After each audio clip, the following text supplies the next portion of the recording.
우리끼리 하는 건데도 이런 일이, 예상의 일이 생기면 저는 긴장이 돼요. 학생들이 밀려있을 것 같은데. 자, 그럼 오늘 수업 시작하겠습니다. 지난 시간에 예고했던 바와 같이 오늘은 우리 기말 프로젝트 4단계 설명 잠깐 하고 동기화 쪽으로 넘어가겠습니다. 지난 시간까지라기보다 지난 시간은 이제 1시간에 그냥 다 우리 몰아가지고 스레드라는 걸 살펴봤죠.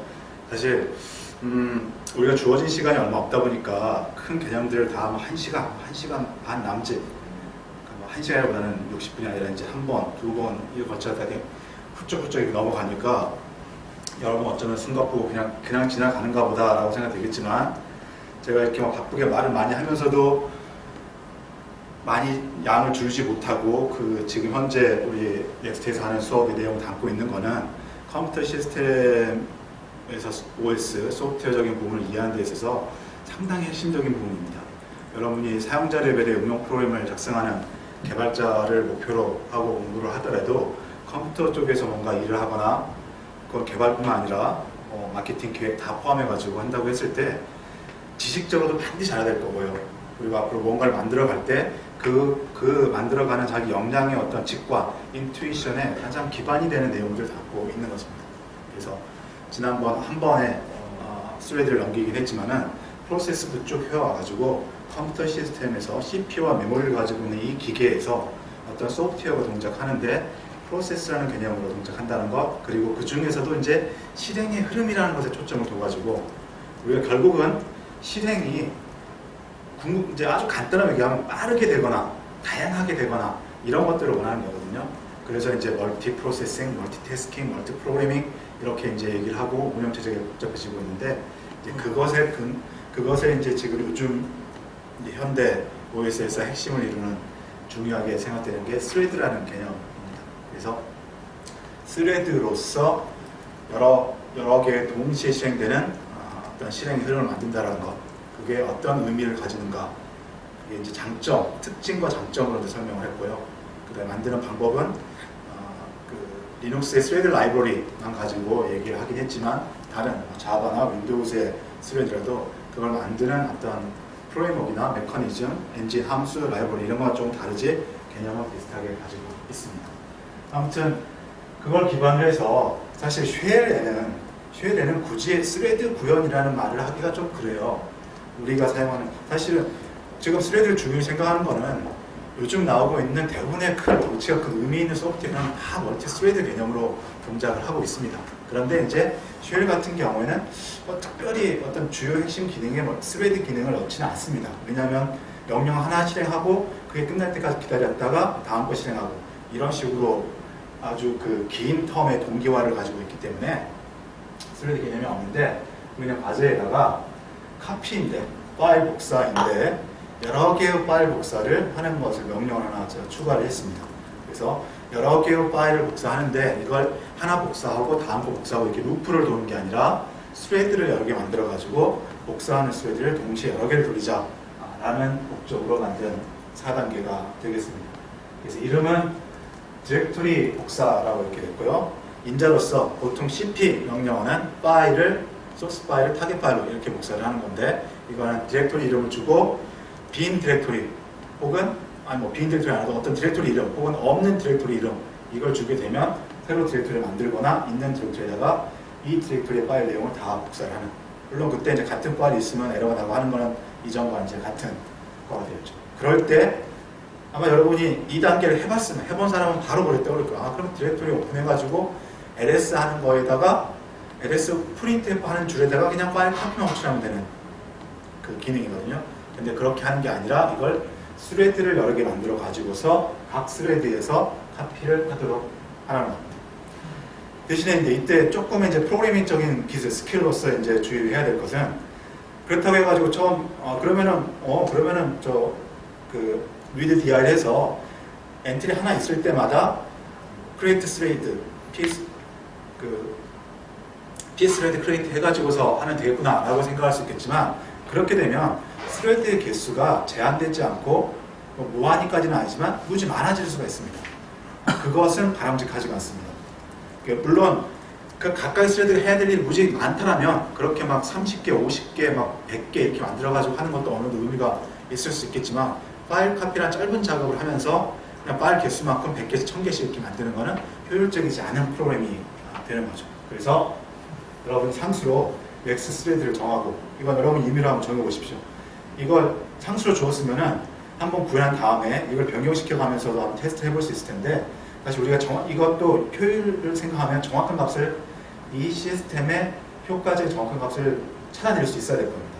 이제 알고리즘이나 계산 이론을 전공한 사람들은 이걸 이제 분석적으로 해가지고서 한 카피가 확률이 얼마씩 걸리니 뭐 이렇게 분포를 하겠지만 제가 얘기했던 것처럼 우리 시스템 하는 사람들은 실제로 이게 우리가 그 출시해야 될 상용 프로그램이다라고 할지라도 맥스 스레드에 대한 걸 대충 보통 한 그 16개, 8개, 64개 이렇게 해보고 뭔가 이제 문제가 생긴 거나 그 아노말리라고 하는데 우리 상식대로라면 8개일 때보다 16개, 16개일 때보다 32개 이렇게 조금씩 빨라져야 되는데 이게 툭 떨어지는 경우가 생깁니다. 이제 그런 것들을 실험적으로 찾아가지고서 이 시스템에서는 한 32 정도를 하자, 이 시스템에서는 10 정도를 하자 뭐 이렇게 합니다. 아주 이상적인 방법은 아니지만 그런 접근 방법도 여러분이 소프트웨어 설계할 때 좀 알아야 될 겁니다. 아무튼 맥스 스레드를 정해가지고 이거 개수만큼만 10개, 10개만 스레드를 생성합니다. 그래서 10개의 스레드로 만약 100개 파일을 복사된다 그러면은 잘 나눠가지고 여기서 잘 나누는 거 또 고민하면은 파일의 크기별로 또 파일 개수가 문제가 아니라 진행한 시간이 또 차이가 있을 테니까 파일 크기별로 해가지고 밸런스를 줘야 되는데 또 뭐 그렇게까지 하면 할 수 있을 거예요.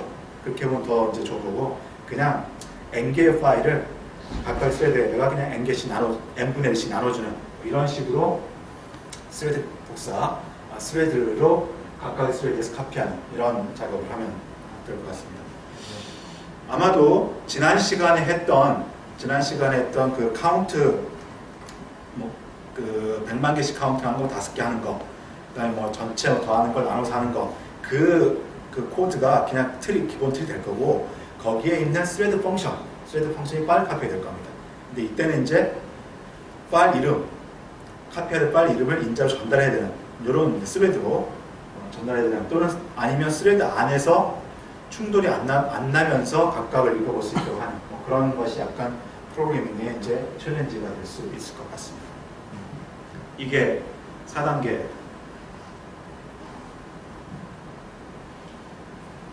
고요. 실행하면 이렇게 되겠습니다. 지금 여기에 5개의 파일이 있는 현재 디렉토리 카피해서 현재 디렉토리 카피 테스트하는 디렉토리에다가 복사해라고 하면 이 디렉토리를 새로 만들고 없다라는 새로 만들고 각각의 파일을 복사를 합니다. 이때 이제 각 파일 이거는 좀 강력한 권장사항인데요. 메시지 없이 이 프로그램을 실행시킬 수도 있겠지만 동작하는 걸 보기 위해서 스레드 번호하고 스레드 식별하는 거하고 어떤 파일이 카피되는지 이런 메시지는 찍어줄 수 있도록 코딩을 하십시오. 그래서 5개의 파일이 카피되는 모습을 볼 수 있습니다. 그런데 이때 이제 파일 5개밖에 없기 때문에 큰 효과는 안 나겠지만 분명히 스레드 5개에 나눠져 가지고서 실질적으로 동시에 카피가 되고 있는 걸 볼 수 있습니다. 물론 진짜 동시는 아닐 거예요. 그렇게 해서 DCP 테스트라는 디렉토리에 똑같은 파일이 이렇게 만들어지는 이런 식의 코딩을 해보십시오. 여기까지 하는 게 이제 마이쉘 과제의 이번 학기 전체 내용이 되겠습니다. 그래서 쭉 돌아보면은 파일 I/O를 연습해보기 위해서 내장 명령어를 해봤고 프로그램 실행을 하기 위해서 포크하고 이색하는 코드를 3단계에 넣고 4단계에 스레드가 있는데 그 중간에 약간의 시스템 프로그래밍 스킬을 위해서 리다이렉션과 파이프 이런 기능을 가져왔습니다. 돌아보시면 알겠지만 3단계가 가장 핵심적인 기능이 되고 2단계 과제에서도 한 명 정도에게 내가 코멘트를 하긴 했는데 그 리다이렉션 하는 거, 파이프 하는 게 가급적이면 그게 없는 어떤 프로그램 흐름에 그것을 그냥 끼워 넣음으로써 자연스럽게 추가의 기능이 동작될 수 있다. 물론 모든 옵셔널한 기능이 그렇게 구현되지는 않을 겁니다. 그런데 분명히 쉘의 그런 기능은 그런 식으로 프로그램을 구조할 수 있으니까 요번에 컴팩트한 프로그램 설계, 코드 설계를 그런 식으로 한번 연습해 보기 바랍니다. 자, 이렇게 해서 프로젝트 소개를 마치고요. 오늘은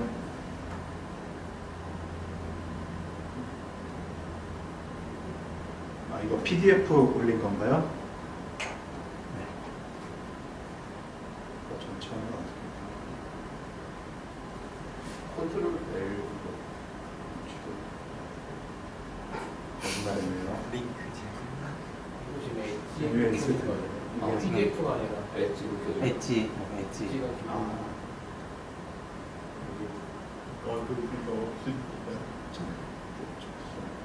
무료 아닙니까? 날개가 귀찮아. 저안 써.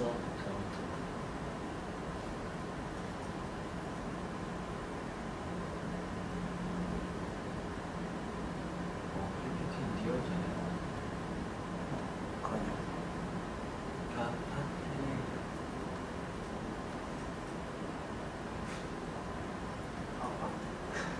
명함.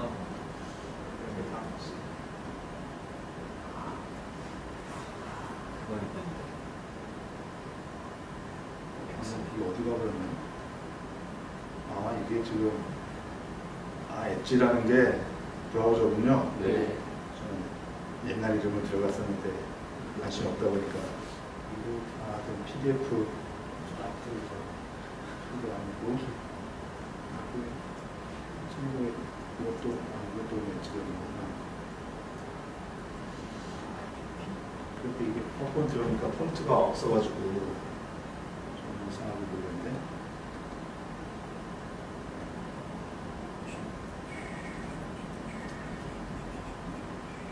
오늘은 그렇지 않아도 푸주그란 슬라이드가 더 연락되었습니다. 그래도 그 나눔 폰트가 그나마 좀 이렇게 프레젠테이션 한데 저는 괜찮다고 생각해서 그걸 썼었는데 나눔 폰트가 설치가 안 된 것 같아요. 예, 하죠. 자, 오늘은 이제 프로세스 동기화로 넘어갑니다. 이름은 프로세스 동기화, 프로세스 싱크로나이제이션이라고 되어 있습니다. 프로세스 동기화는 역시나 운영체제 기능에서 프로세스 관리라고 하는 가장 핵심 기능의 핵심 어떤 부분의 일부분이 되겠습니다. 그럼 어떻게 이제 연결되는 맥락이냐? 어쨌든 컴퓨터 시스템에서는 프로그램을 실행시켜야 된다 라고 해서 CPU와 메모리 있는 그런 개념을 우리가 살짝 얘기를 했고, 그게 운영체제는, 현대 운영체제는 체계적으로 관리하기 위해서 프로세스라는 개념을 만들고 상태를 통해서 관리를, 컨텍스트 스위치, 스케줄링 이런 걸 이제 하고 있습니다. 이제 그 중에 또 이제 그 다음에 나온 개념이 현대 운영체제에서 프로그램들을 동작하는 걸 보니까 하나로서 모든 일을 하는 것이 아니라 프로세스들 간에는 어떤 상관관계, 협력관계를 가지도록 설계가 많이 될 거다. 대표적인 게 클라이언트 서버 관계가 되는 거고요. 네트워크로도 연결됐지만 한 컴퓨터 시스템에 동작하는 어떤 프로그램들도 설계 원리, 여러 가지 이제 그 유지보수 관계 등등의 이유에 의해 가지고서 하나의 최종 작업을 하기 위해서 여러 개의 프로세스 또는 우리 스레드까지 배웠으니까 여러 개의 실행 흐름이 같이 협력하여 뭔가 같이 뭔가 일을 해서 그 작업을 이루는 게 이제 소프트웨어 세계라고 보여집니다. 자, 그럴 때 우리 통신 얘기를 했었죠. 그때 쉐어드 메모리 방식과 메시지 전달 방식. 쉐어드 메모리 방식이 메모리를 직접 공유하기 때문에 대량의 데이터를 빠르게 전달할 수 있다고 했는데, 가만 생각해보면 전달이라는 것은 내가 전달해 줄게, 가져가 라는 전달하는 액션과 받는 액션이 뭔가 일치를 해야 된다는 이제 동기화죠. 일치한 게 그런 게 필요했었죠. 그렇죠? 그걸 이제 구현해 준 게 메시지 전달이었고, 또 부모 자식 간의 프로세스를 계속 만들어 가지고 뭔가 작업을 하나 만든다라고 했을 때도 우리 쉘 같은 거 작업할 때 쉘이 하나 명령 실행하고 다음 명령 실행하고 다음 명령 실행하는 그 근거는 어디 있는가? 내가 LS라는 명령 실행했을 때 이게 언제 끝날지 쉘은 모릅니다.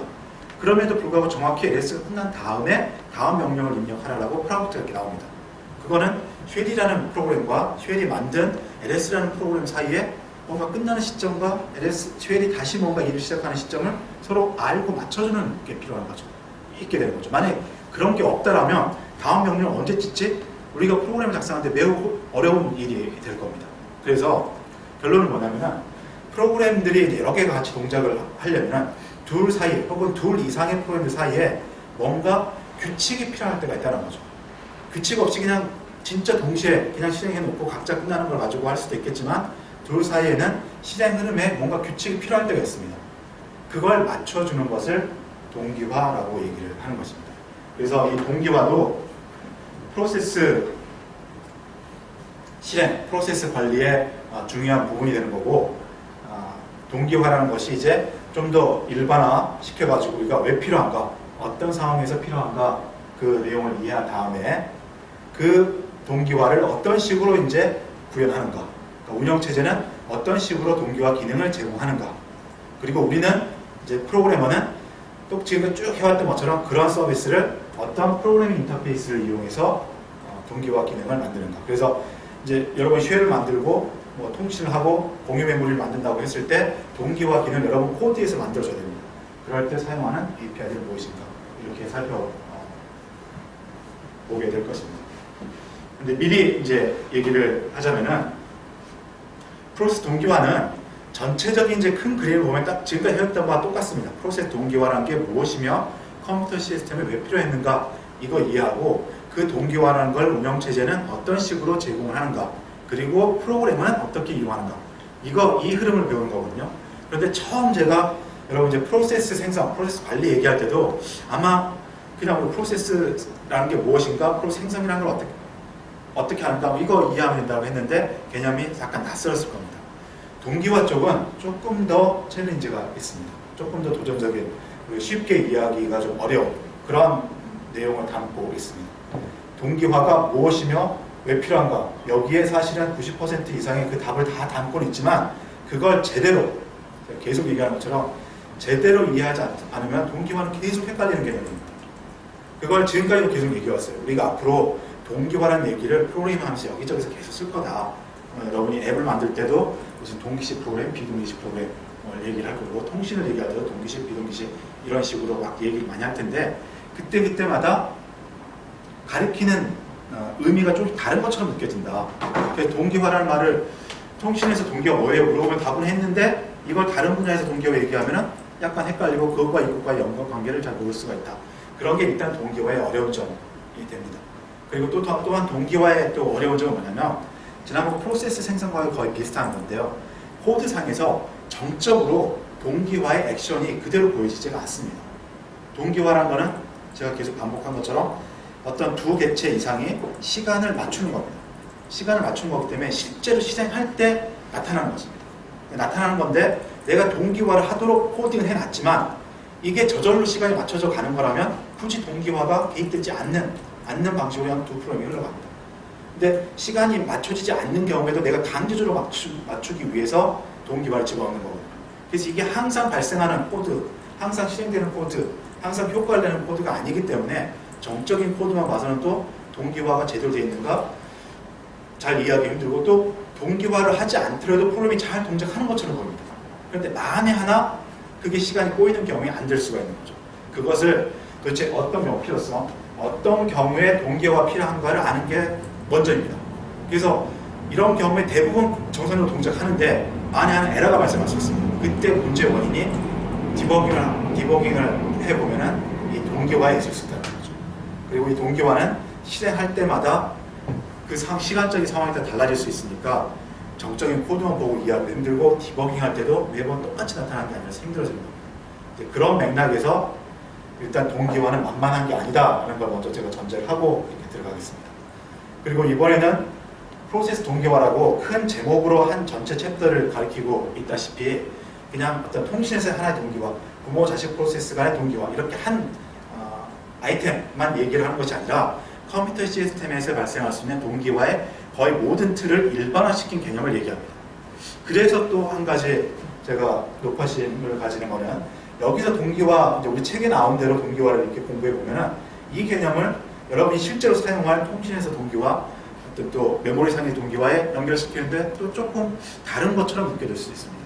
그래서 계속 제가 어려울 거다 괜히 쓸데없는 겁을 주는 거는 같지만 여기에서의 동기화, 그러니까 일단 전전에 이제 필요성 얘기하면서 동기화의 컴퓨터에서 동기화의 가장 일반적인 개념과 접근 방법을 해서 설명하게 될 텐데 그것이 내가 앞으로 맞닥뜨리게 될 혹은 이미 들었을 그 동기화의 똑같은 개념이다. 동기화의 근본을 이루는 어떤 개념이다 라고 생각을 하시고 여기서 푸는 방법이 동기화의 가장 근본적인 방법이다 라고 이해하는 게 가장 중요합니다.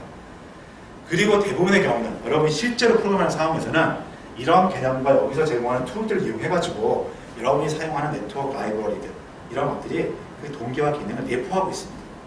그렇기 때문에 여러분들은 그냥 그 함수, 그 라이브러리 제공하는 함수만 호출하게 되면 그것들이 자동적으로 동기화 기능을 수행하고 있게 되는 것이죠. 그런 같은 맥락이라는 것을 이해하시면 됩니다. 그래서 프로그램을 하는데 우리 여기 계시는 교수님이나 무슨 이제 회사에 갔을 때 사수들이 동기화 어쩌고 얘기를 꺼내요. 그런데 OS에서 배웠던 동기화 내용은 하나도 안 나와요. 그래서 다른 거구나 이렇게 생각할 수 있는데 그게 근본적으로는 여기서 나온 거다 라고 이해하는 게 중요하다는 거예요. 서로 좀 길었습니다. 이제 동기화 얘기를 이제 한번 해보도록 하겠습니다. 동기화가 왜 필요하며 무엇인가 얘기하는 슬라이드가 되겠습니다. 먼저 이게 동기화가 무엇인가, 동기화의 일종의 정의입니다. 프로세스들 사이에서 실행의 순서상의 어떤 규칙을 보장한다. 여기서 이제 전제가 협력하는 프로세스. 완전히 상관없는 프로세스 사이에서는 동기화가 필요 없습니다. 뭔가 둘이 상관 관계가 있는 프로세스, 실행의 흐름 사이에서 어떤 실행의 시간적인 실행의 순서라는 것은 시간적인 위치. 얘가 먼저 실행되고 얘가 나중에 실행됩니다. 사용자가 비록 이쪽을 먼저 실행했다 할지라도 동기화를 통해 가지고 얘가 반드시 이쪽 코드가 먼저 실행되도록 맞춰주는 것. 그게 동기화가 됩니다. 또 한 가지는 공유되는 데이터의 일관성을 보장한다라고 되어 있습니다. 그래서 첫 번째 거가 지금까지 제가 강조해왔던 걸로 여러분이 조금 그나마 납득이 쉬울 겁니다. 뭔가 실행의 순서, 실행의 시간을 맞춘다라는 건데요. 여기 보면은 여기 보면 시간의 개념은 전혀 없습니다. 시간의 개념은 없고 데이터의 일관성이란 말이 나옵니다. 우리 생활에서도 일관성 얘기하죠. 너는 참 일관성이 좋아. 보통 이런 뉘앙스는 나쁘다라고 해야죠. 저 사람은 일관성이 없어라고 얘기를 하죠. 그게 뭡니까? 우리 일상생활에서 행동이나 생각이나 앞에서 얘기한 거, 뒤에서 얘기한 거 틀리고, 어제 얘기한 거, 오늘 얘기한 거 틀리고, 그 사람의 정체성이 계속 변화되는, 바뀌어지는 이런 게 일관성이 없는 거죠. 일관성이 있다라면 그 틀을 계속 유지하고 있는 겁니다. 데이터 같은 경우는 내가 가만히 놔두면은 내가 이 데이터를 100이라고 저장했어요. 그럼 내가 바라보는 입장에서 100이라는 값이 그대로 있어야 됩니다. 그러다 내가 1을 증가시키면 101이 돼야 됩니다. 그런데 이게 컴퓨터 세계는 거짓말 안 하니까 한 프로세스만 있으면 당연히 그렇게 됩니다. 메모리 자체가 오류가 있잖아요. 그런데 이제 지금 계속 문제는 이제 프로세스에서부터 나온 건데 점점 발전하면서 결국 뭐가 되냐? 여러 개의 프로세스가 실행되는 상황입니다. 그래서 그냥 독립적 여러 개의 프로세스 스케줄링 문제가 나오게 되는 거고 협력하는 프로세스 간의 통신 문제가 나오는 거고 또 여기서 이제 협력하는 프로세스, 공유하는 프로세스들 사이에서 이 문제가 나오는 건데 두 프로세스 데이터 하나를 공유하고 있으면 이걸 자칫 그러니까 서로 내가 100이라고 저장했는데 이쪽 프로세서 100이라고 바꿨어요. 그렇다고 해서 이걸 일관성이 없다라고 얘기할 수는 없습니다. 왜냐하면 프로그램의 알고리즘의 규칙상 내가 100 바꿨으면 다음에 네가 100을 바꾸고 내가 그 다음에 100을 바꾸고 이렇게 해가지고 그 순서 그대로 동작한 다음에 이거는 일관성이 있는 겁니다. 의도된 대로 데이터 값이 계속 유지되는 겁니다. 그런데 내가 100일 바꿨고 내가 그 다음에 하나 증가시켜서 102가 돼야 되는데 내가 다음번에 바꾸려고 하더라도 그러니까 나도 한번 바꾸고 얘도 한번 바꾸는데 내가 바꾼 101 값으로 이 값이 그대로 유지가 되고 있어요. 그럼 전체적으로 이 데이터의 일관성은 깨지는 겁니다. 또한 파일 시스템, 그리고 파일 시스템에서도 일관성이라는 얘기를 많이 하고 데이터베이스에서도 일관성이라는 얘기를 많이 합니다. 그 파일 시스템 같은 경우 내가 파일 하나 오픈해가지고 데이터를 라이트를 했어요. 데이터를 라이트를 했는데 그 사이즈가 100바이트에서 200바이트로 커졌습니다. 그런데 파일 시스템의 일관성이 깨지는 가장 흔한 예가 컴퓨터의 전원이 갑자기 꺼졌을 때 내가 파일에 분명히 디스크에다 100바이트를 썼는데 이게 진짜 100바이트짜리 파일로서 존재하려면 메타데이터라고 하는 디렉토리 정보도 바뀌어져 있어야지만이 얘가 100바이트짜리 데이터가 되는 겁니다. 그런데 100바이트짜리 파일 데이터를 써놓고 디렉토리를 데이터를 업데이트하기 전에 전원이 꺼져버렸습니다. 그럼 다음 부팅에서 올라오면 데이터는 200바이트 분할했지만 디렉토리에 있는 내용은 그대로 100바이트짜리 파일이라고 남아있죠. 그러면 이 내용 말하고 실제하고 다르죠. 사람이 마치 말하고 행동이 다른 것처럼. 이 경우도 컴퓨터 시스템에서 데이터의 일관성이 깨졌다라고 이렇게 얘기를 하는 겁니다. 자, 그런 게 일관성인데 동기화라는 것은 그런 데이터의 일관성을 보장하는 수단이 된다라고 얘기합니다. 데이터의 일관성이 그럼 왜 깨지냐? 이걸 우리가 살펴보면 됩니다. 뭔가 둘이 의도한 대로 규칙에 의해서 이 데이터를 접근하면 데이터의 일관성은 깨지지 않습니다. 내가 100 증가시키고 그 다음에 내가 알고 있다는 거죠. 혹은 몰랐다 하더라도 얘가 102가 됐으면 아 얘가 2를 증가시킨 거구나 라고 내가 알 수 있는 그런 상황이 계속 차근차근 일어나면 문제가 없는 겁니다. 그런데 우리가 이런 데이터의 또 일관성이 깨지는 우리 프로그램 내에서 가장 더 좋은 거는 그 부킹 시스템. 요새는 다 인터넷으로 여러 가지 그 예약 시스템을 운영을 하죠. 그럴 때 내가 자리가 몇 자리 남았나 그걸 살펴보고 이 자리가 마음에 들면 골라서 예약을 합니다. 그때 뭐 입금까지 다 해야지 예약이 완료가 되죠. 입금 안 하면은 내가 자리를 하나 찜했다 하더라도 이거는 얼마쯤 후에 다시 다른 사람에게 돌아갈 수가 있죠. 그런데 프로그램을 잘못하게 되면 내가 찜을 했습니다. 그리고 이제 돈을 넣으려고 이렇게 생각을 하고 있어요. 생각을 하고 있는데 나는 손이 느려요. 그런데 이 사람, 다른 사람이 이제 그 보니까 그 남았던 자리가 아직 돈을 안 넣었으니까 내가 아직 남아있는 것처럼 보여요. 그래가지고서 이 사람이 먼저 돈을 넣어버렸어요. 그러면은 나는 분명히 자리가 남아있는 걸 보고서 이걸 찍하고 돈을 넣으려고 했는데 돈을 넣으려고 보니까 이미 자리가 다른 데 가버렸다는 겁니다. 저는 무지 억울하겠죠. 이런 게 대표적으로 데이터 일관성이 깨지는 거고 왜 깨졌냐 가만히 생각해 보십시오. 예약하는 두 개의 프로그램, 두 개의 클라이언트 프로세스가 서로 이 데이터, 자리 남은 데이터를 어떻게 쓸지 규칙성 없이, 시간의 규칙성 없이 막 썼다는 겁니다. 얘가 있는지 상관없고 그래서 이게 문제가 없이 진행하려면 어떻게 해야 되냐면 서로 시간의 흐름을 맞춰줘야 됩니다. 그러니까 둘 사이에 뭔가 끼어든 거죠. 끼어들었다 하더라도 끼어든 놈의 시간의 흐름을 먼저 당겨주든지 내 걸 뒤로 빼버리고 아니면 내 걸 먼저 진행시키고 얘를 뒤로 빼주든지 즉 하나를 가만히 내가 손이 느리다 할지라도 내가 완전히 결제를 하거나 아니면 결제를 포기하거나 이 작업할 때까지 새로운 프로세스의 진행을 멈춰주기. 그래서 실행의 흐름이 뭔가 순서가 가운데 끼어들다 할지라도 얘가 끝나고 다음 게 시행되는 이렇게 실행의 순서를 맞춰주는 작업을 하게 된다면 데이터 일관성이 깨지는 걸 방지할 수 있습니다. 결국은 사실은 동기화라는 것은 이거는 변하지 않는 분명한 정의고요. 두 개체가 어떤 식으로든 시간을 맞추는 겁니다. 시간을 딱 맞추는데 둘이 딱 이렇게 랑데비 하듯이 맞출 수도 있고 내가 먼저 하고 네가 다음에 하고 이런 식으로 시간을 맞출 수도 있고 그 시간을 맞추는 게 동기화인데 컴퓨터 시스템 프로그램에서는 그게 크게 두 가지의 모습을 나타낸다는 거죠. 말 그대로 실행의 순서일 수도 있고 어떤 딱 위치일 수도 있는 거예요. 딱 그걸 맞추니까 그걸 맞추는 거가 되는 거고 컴퓨터 시스템에서 가장 많은 이제 실제 액션이라는 것은 데이터를 다루는 건데 그 데이터를 다룰 때 여러 개의 프로세스가 하나 데이터를 공유하게 되면 문제가 생길 수도 있다. 그래서 그 문제가 생길 수 있는 걸 맞춰주는 수단이 곧 순서를 맞춰주는 거다. 그래서 여기에 순서라는 게 표시는 안 돼 있지만 내부적으로 순서를 맞춰주는 동기화에서 이 문제, 아주 컴퓨터 시스템 중요한 문제를 해결할 수가 있는 겁니다. 그게 바로 동기화입니다. 지난 시간 바로 멀티 스레드 프로그래밍의 마지막 예를 보면서 너무 빠르게 넘어갔기 때문에 일부러 언급을 안 했는데요. 바로 거기서도 데이터의 일관성이 깨지는 문제가 발생했던 겁니다. 카운트라는 스레드들이 공유하는 변수 하나를 놓고서 여러 개의 스레드가 동시에 다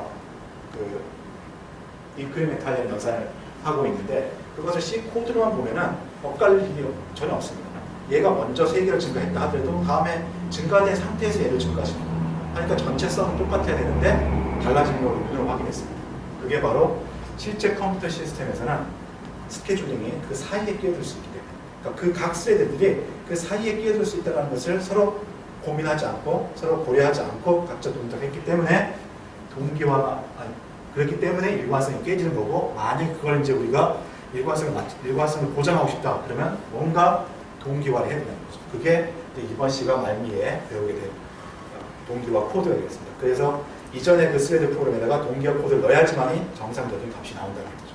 여러분이 이제 좀 전에 얘기했던 인터넷 부킹 시스템 이런 걸 만들 때도 뭔가 동기화 개념을 가지고서 그 들어오는 클라이언트들의 복잡한 요구, 그러니까 동시에 들어오든 어떤 순서가 거꾸로 들어오든 상관없이 의도된 대로 동작하도록 코드를 만들어 줘야 될 겁니다. 그런 게 프로세스 동기화가 되겠습니다. 아래쪽은 이제 이런 내용들을 좀 더 이제 실제적인 예 세 가지로 표현을 했습니다. 그래서 첫 번째 거는 코드의 실행 순서를 맞추는 거다. 이것에 이제 우리가 앞에서 봤던 거의 큰 예는 웨이트라는 거였습니다. 그러니까 사실 여러분이 앞으로 사용할 동기화는 아마 많은 부분 이런 식으로 제공될 거예요. 여러분이 사용하게 될 엔진이나 여러분이 사용하게 될 라이브러리들에서 만약에 이 기능이 동기화가 필요한 기능이다 라고 하면은 여러분이 사용할 그 API 함수 자체가 동기화 기능이 들어가 있을 겁니다. 본인 용어로 하는 거. 그런데 하여튼 여기서는 이제 그런 얘기를 하는 거고, 여기 웨이트 안에 바로 동기화 기능이 내포되어 있었다는 거죠. 이거는 여기서 이제 포크를 하게 되면 간단한 프로그램 같은 경우에 보통 전반적으로 여러분이 지금까지 봤던 거는 부모가 먼저 실행되고 그 다음에 차에서 실행되는데, 사실 어쨌든 이제 이게 길게 실행하고 길게 실행한다면 어떤 식으로 코드가 스케줄되고 누가 먼저 여기까지 오고 누가 먼저 여기까지 올지 아무도 모릅니다. 그런데 여기서는 의도가 차일드 프로세스 끝나는 걸 확인한 후에 이 코드를 실행하고 싶다는 겁니다. 그러니까 반드시 차일드 코드가 끝나는 시점, 이 엑시트하는 시점, 이 웨이트하는 시점보다 먼저 돼야 된다는 조건이 있다는 거죠. 이 조건을 동기화에 의해서 만들어줄 수 있다는 겁니다. 독립적인 프로세스인데 이러한 상관관계가 있을 때 그것을 만들어주는 것. 이게 동기화 이고요. 그 다음에 통신에서 우리 쉐어드 메모리 메시지 전달 봤으니까 메시지 전달에서 샌드 리시버가 있다면 두 프로세스 각각 자기가 데이터가 준비가 됐을 때 샌드하고 자기가 데이터가 필요할 때는 리시버합니다. 순서 얘가 진짜 보였는지 내가 받은지 상관없이. 그런데 맞춰지죠. 우리 파이브에서 본 것처럼 먼저 실행했다 하더라도 다른 놈이 실제 샌드 리시버 안 하면 기다리게 됩니다. 그게 바로 이 내부에서 동기화를 이루고 있다라는 것이죠. 그 다음에 또 한 가지 데이터 일관성 얘기를 했고, 두 프로세스가 똑같은 공유 변수를 이렇게 하나 증가하고 하나 감소시킨다라고 했을 때 이것을 둘이 만약 한 번씩 했다 그러면 이 값은 증가되고 감소되어서 같은 값으로 남아있어야 되는데 꼬이게 되면 문제가 생길 수 있다 라는 것이고요. 말로서 설명을 많이 했기 때문에 이미 이제 짐작이 되겠지만, 이런 코드 루프로 돌면서 버퍼 자료 구조에다가 어떤 값을 집어넣으면 소비자 쪽 프로세스에서는 버퍼에 있는 값을 빼내가는 이런 겁니다. 이게 이제 다른 쪽에서 우리 교재 여기저기 나오는 생산자 소비자 프로세스의 코드 예인데요. 통신에서 나왔던 거고 한데 교재에 나와있지 여기서 그냥 간단히 설명하면 어쨌든 그렇게 되어 있습니다. 그래서 버퍼가 하나만 있으면 기다리는 시간이 길어지니까 버퍼가 이렇게 배열로서 N개가 있는 겁니다. 그래서 생산자가 버퍼에다 이렇게 쭉 채워주면 소비자가 뒤에서부터 가져가는. 그래서 여기서 조건을 보시면은 버퍼의 사이즈만큼 이 카운트가 넘어버리면 여기서 그 대기하는 시간이 있고, 얘가 줄어들면 하나 가져가면 하나 줄어주니까 줄어들면 다시 하나 채워놓고 하는 뭐 이런 식의 코드입니다. 그래서 언뜻 보면 여러분이 조금 한 10분만 살펴보면 이렇게 넣고 가져가고 하는 걸 루프로 계속 하는구나, 별 문제 없겠구나 라고 생각이 드는 코드인데 문제가 있다는 겁니다. 그래서 카운트라는 변수를 이 프로세스와 이 프로세스가 동시에 접근하는 공유 변수가 되는 거고, 이 공유 변수를 두 프로세스의 스케줄링이 꼬이게 되면 그래서 하나 증가시키고 하나 감소시켰을 때, 이것처럼 초기 값이 현재 5일 때 5인 상태에서 하나 집어넣어서 6이 되고, 얘가 하나 가져가면 빼니까 다시 5가 되고, 그래서 하나 집어넣고 하나 뺐으니까 똑같이 5가 돼야 될 텐데 실제 이런 하이레벨 코드는 기계어로 지난 시간에 얘기한 것처럼 이렇게 메모리에서 읽어오고 계산을 하고 다시 메모리 저장하는 3개 이상의 나눠진 작업으로 처리되고, 인터럽트, 스케줄링이라는 것은 매 명령 단위마다 일어날 수 있는 가능성을 가지고 있기 때문에 우연히 중간쯤 혹은 여기만큼 한 상태에서 이쪽이 실행되게 되면은 증가시킨 게 효과가 없는 상태에서 감소를 시키고, 그 다음에 하나 여기서 감소를 시켰다 하더라도 그걸 원래 있던 값을 그대로 덮었으니까 그냥 하나 증가된 값으로 남아있게 되는 그런 문제가 생깁니다. 5였는데 읽어서 하나 6 증가시키면 안 돼. 다시 저장 안 시켜놨어. 그럼 여기도 5. 얘는 뺐어요. 그럼 4가 됐을 거예요. 그럼 4로 저장을 시켰습니다. 그런데 얘가 저장을 하려고 할 때 이런 거 고민 안 하고 4인지 5인지 고민 안 하고 자기 6인 값대로 저장을 해버린 거죠. 그래서 하나 증가하고 빼가지고 값은 5가 돼야 되는데 6으로 남아야 되는 이런 문제가 생긴다는 거죠. 이게 이제 공유 데이터를 갱신할 때 동기화가 필요한 상황이 되겠습니다. 동기화라는 것은 여러 프로세스가 동시에 실행될 때 그들 간의 어떤 협력 관계가 맺어지면은 어떤 필요에 의해서 이런 필요에 의해서 둘 사이 실행의 흐름을 맞춰줘야 되는 것, 이게 동기화이고, 이걸 다른 말로 병행 제어,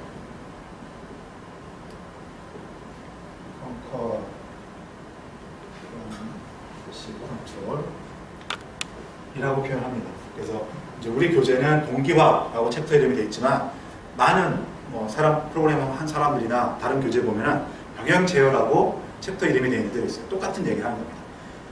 동시에 실행되는 여러 개의 프로세스 사이에서 관계가 있을 때 이들 사이의 실행의 흐름을 말 그대로 제어한다. 그럴 필요가 있다는 거죠. 그럴 필요가 반드시 있게 됩니다. 연관이 있게 되면은. 그래서 그런 것들은 결국 동기화에 의해서 이루어진다라는 것입니다. 자, 이 중에서 넘어가기 전에 자, 그러면 동기화가 하나, 그냥 실행 순서 맞추는 거 이거 하나였으면 좋았을 텐데 이제 아까도 얘기한 것처럼 이걸 기반으로 하고 여기 예에서만 하더라도 동기화의 실제 모양은 여러 가지로 나타나게 되고 있는 것이죠. 여러분이 프로그램할 때도 여러 가지 상황에서 겪게 되고. 그런데 제가 챕터 처음 시작하면서 자, 우리는 수업에서는 동기화의 가장 일반적인 형태와 형식과 일반적인 형태를 배우고 그 문제를 푸는 동기화 방법을 이제 운영체제 접근 방법을 배우겠다 얘기했죠. 자, 그게 뭐냐 바로 오히려 이 세 번째 게 동기화의 가장 일반적인 형태가 됩니다.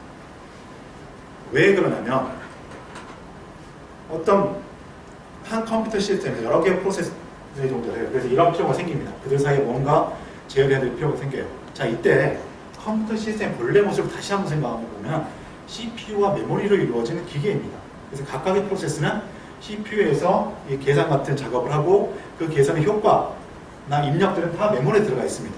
그래서 지난번 통신에서 이 얘기를 한번 얘기를 했지만 컴퓨터 시스템 상에서 서로 뭔가 의미를 남기거나 전달하거나 또 찔러 신호를 주거나 이 모든 거는 메모리를 매개로 이루어지는 겁니다. 이것도 한번 생각해 보십시오. 붕어 프로세스가 자체 프로세스 기다리는데 언제까지 기다리느냐. 물론 여기서는 이제 인터럽트라고 얘기를 합니다. 자체 프로세스 끝나면 시그널이나 인터럽트가 온다고 했는데 얘가 도대체 인터럽트가 왔는지조차 어떻게 아느냐. 바로 메모리에다 값을 써준다는 거죠. 이제 우리가 좀 더 복잡한 걸 생각하지 않는다면 바로 이런 식인 겁니다. 이 프로세스는 예를 들어 이런 원리라는 거죠. 이 프로세스는 어떤 자체 프로세스 끝났다는 플래그 메모리 값을 계속 그냥 체크하고 있는 겁니다. 1인가 여긴가 1인가 여긴가 1인가 여긴가 계속 체크하고 있는 겁니다. 그럴 때 얘가 끝났으면 그 값을 1로 딱 세팅해 준다는 거죠. 즉 이런 끝난다는 건 어떻게 하느냐? 결국 메모리를 매개로 한다는 거죠. 데이터 전달. 실제 보내고자 하는 데이터도 메모리를 통해 전달되지만 내가 데이터를 전달했다라는 이 메시지. 바로 그게 동기화는 그게 필요한 거잖아요. 저쪽에서 기다리고 있을 때 내가 리시브하고 있는 놈이 기다리고 있는 거 언제까지 기다리느냐? 상대방이 샌드할 때까지 기다립니다. 샌드 했다는 걸 도대체 어떻게 하느냐는 거죠. 즉 이것도 어떤 다른 메모리 하나 두고 실제 데이터 말고 다른 메모리 하나 두고 내가 데이터를 보내면 저기 보냈다라고 마크를 해주는 겁니다. 얘는 그걸 보고 있으면서 그 마크가 없으면 계속 그냥 기다리는 거가 되는 이렇게 되는 거죠. 이거 역시 이 코드에서 본 것처럼 메모리를 두 개가 액세스할 때 이것을 둘 사이에서 규칙성이 없이 접근하게 되면 메모리를 동시에 접근하면 문제가 된다라고 이렇게 얘기했습니다. 즉 모든 게 메모리가 관여되는 거죠. 자, 그럼 여기 이 두 개에 대해서도 그러면 이제 좀 한 번 더 나가 생각해 보십시오. 내가 메시지 보냈다라는 마크를 합니다. 이때 마크를 한다는 것은 그 메모리 값을 읽어와가지고 그 값을 1로 변경을 해가지고 세팅을 하는 것입니다. 얘는 그 값이 변했는지 안 변했는지를 계속 읽어보는 거예요. 두 개만 있을 때는 크게 문제가 안 될 수도 있습니다. 그런데 샌드 한 개, 두 개 이상, 리시브 한 개 또 두 개 이상 이런 식으로 통신이 복잡해질 수도 있거든요. 이럴 때는 보내는 놈이 경쟁을 할 수가 있습니다. 그래서 얘도 보내고 얘도 보내고 그러면 두 개가 보냈다라고 표시가 돼 있어야 되고 두 번은 그냥 읽어갈 수 있어야 됩니다. 그런데 아까 그런 얘기처럼 얘가 보냈다고 마크를 하려고 하고 얘도 보냈다고 마크를 하려고 하는데 꼬여버렸습니다. 그럼 두 번 보냈다고 마크를 해야 되는데 한 번 보낸 걸로 마크가 나갈 수 있겠죠. 이런 문제가 발생한다는 겁니다. 그래서 결국 이런 문제 모두가 뭐냐? 바로 이 문제를 푸는 게 된다는 겁니다. 어떤 두 프로세스가 공유하는 메모리가 있어요. 꼭 공유까지 아니더라도 어떤 같이 바라보는 메모리가 있습니다. 이 메모리를 순서 없이, 순서에 대한 규칙 없이 함부로 접근해가지고는 일관성을 이룰 수 있다는 겁니다. 의도된 대로 값이 안 남을 수가 있다는 거죠. 그 의도는 뭐냐? 프로그래머가 보는 의도. CPU는 그대로 된 거예요. 근데 프로그래머가 보는 의도를 안 남을 수 있다는 거죠. 그래서 그것을 맞추는 방법을 우리가 그 어떤 제안하게 되면은 그걸 이용해가지고서 그걸 여기다 끼워놓고 여기다 끼워놓고 하게 되면은 이런 문제도 다 풀린다는 것이죠. 궁극적으로. 이제 그것들을 다 이용한 라이브러리 함수들을 이렇게 그냥 제공하는 것입니다. 그래서 우리는 동기화의 가장 일반적인 모습을 공유되는 두 협력하는 프로세스들이 데이터를 공유하고 있을 때 이걸 섞어서 프로세스 얘기합니다. 협력하는 프로세스들이 데이터를 공유하고 있을 때 그들 간의 실행 순서를 맞춰주는 거다 라고 동기화의 가장 일반적인 모습으로 설명을 할 수가 있습니다. 자, 앞에 잠깐 쓸데없는 얘기를 하는 것도 있지만 동기화 그 첫 번째 개념을 잡는 게 매우 중요하기 때문에 거의 1시간 가까이 다 할애해가지고 이렇게 설명을 했는데요. 그 개념을 어쨌든 이제 지금 여러분 들었다면 앞에 있는 뒤에 같은 내용까지 읽어보면서 제가 첫 장에서 얘기한 것을 자기 소화를 하도록 이제 노력을 해보십시오. 자, 그런 게 동기화고 앞으로 나오는 거는 이제 거기서 출발한 걸 이제 조금씩 정형화시킵니다. 이제 약간 이론적인 것도 나오고요. 우리 이제 운영실 이론책이니까 그러면서 바로 동기화라는 거는 이런 모습으로 정형화된 문제이다 라고 하고 그 문제를 운영체제는 어떤 방식으로 풀이해주고 있는가, 그게 어떤 API 함수로 제공되는가, 자, 이렇게 보는 겁니다. 여기서 나온 용어가 이제 그래서 그 프로세스에서도 마찬가지로 슬라이드에 제공된 거는 용어가 하나씩 이렇게 나오는데 그들 사이 연관 관계를 생각하고 잡았죠. 여기도 용어가 나옵니다. 경쟁 조건, 원전의 연산이라는 용어가 나옵니다. 바로 이제 경쟁 조건이 바로 좀 전에 바로 그런 상황입니다. 두 프로세스가 하나의 메모리를 같이 접근합니다. 같이 접근하는데 실행의 순수가 어떻게 되냐에 따라 가지고 결과가 달라질 수 있다는 거죠. 소스만 보면 달라질 수가 없습니다. 소스만 보면은 어떤 순서로 두 프로세스 적용했다 하더라도 얘가 한번 어쨌든 횟수로서 얘가 한 번, 두 번, 얘가 한 번 이렇게 시행되면 플러스 두 번, 마이너스 한 번이니까 플러스 한 번 된 게 남아있는 게 이게 이제 맞는 건데 실제 CPU가 개입되는 CPU 수준에서 스케줄링이 일어나게 되면은 어떤 순서로 서로 꼬였냐에 따라 가지고서 결과가 달라질 수도 있다는 겁니다. 그런 상황을 컴퓨터 시스템에서는 경쟁 조건이라고 얘기합니다. 여기 경쟁 조건은 꼭 그렇게 코드에서만 얘기하는 것이 아니라 이름에서 유추해 볼 수 있듯이 우리가 문 들어가려고 달려가면서 경쟁하는 거 똑같습니다.